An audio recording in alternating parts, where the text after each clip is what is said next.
As I look at my notes for the debate this afternoon, I think there's wide agreement among us on the two contentions that we said we would defend.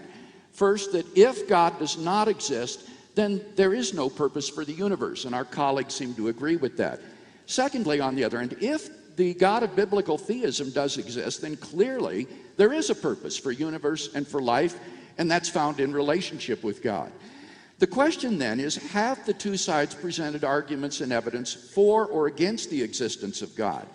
Now, so far as I can see, all I've heard from the atheist side is the argument from evil, which I answered and has yet to be replied to. We heard an argument from evolutionary development, but that obviously doesn't prove that God is not the supervisor who created life through evolution. That doesn't in any way prove atheism. I haven't seen any other argument for atheism in tonight's debate. So while we can agree that if God does not exist, life has no purpose, we've not heard any good or compelling evidence for the antecedent of that conditional, that God does not exist. By contrast, I think we've heard 10 arguments that I list for the existence of God. The argument from why anything exists rather than nothing, the argument from the beginning of the universe, the argument from the fine-tuning of the universe for life, the argument from objective moral values, the argument from the possibility of God's existence, David Wolpe's argument from the comprehensibility of the universe, number 8, the argument from the law-like structure of the universe, number 9, Doug Guyvet's argument from the nature of existential choice, and finally, number 10, the very nature of human beings as capable of asking questions of purpose. All of these, I think, constitute a powerful cumulative case for thinking that there is a transcendent creator and designer of the universe who is the locus of absolute moral goodness, and in relationship with whom we can find the purpose and meaning of the universe. I think the most reprehensible position represented in tonight's debate is Richard Dawkins' claim that why questions are just silly. These are the deepest existential questions that human beings can ask, and to refuse to ask such why questions is to reduce human being to mere animals, which is, of course, exactly what Professor Dawkins believes. We're just animated chunks of matter in motion. Love, questions of meaning, and so forth are all ultimately just spin-offs of the blind bioevolutionary process. But if God exists, then clearly these are meaningful questions. These are vital questions for the nature of human existence and destiny. The tragedy would be that if God does exist and you miss his purpose for your life because you think these are silly questions and therefore don't need to think about them, would be the ultimate tragedy.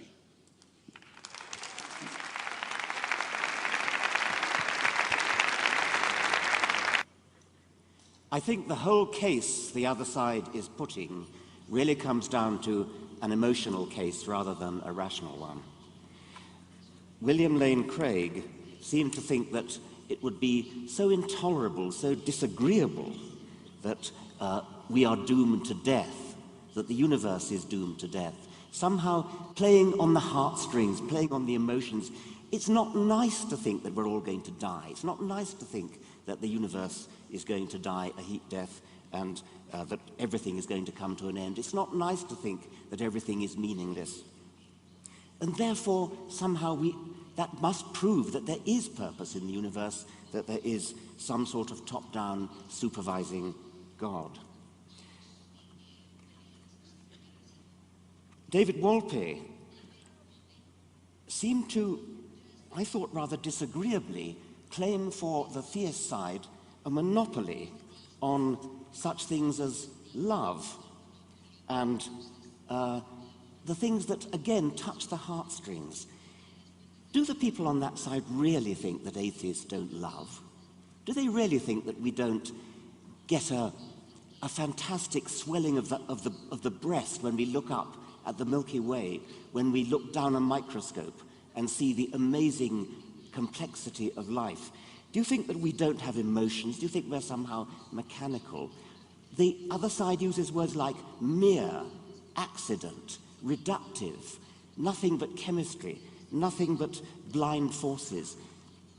What our side is saying is that because of the amazing process of evolution by natural selection, we have brains that bring into the universe, maybe for the first time, that bring into the universe all these wonderful things like love and value and indeed purpose.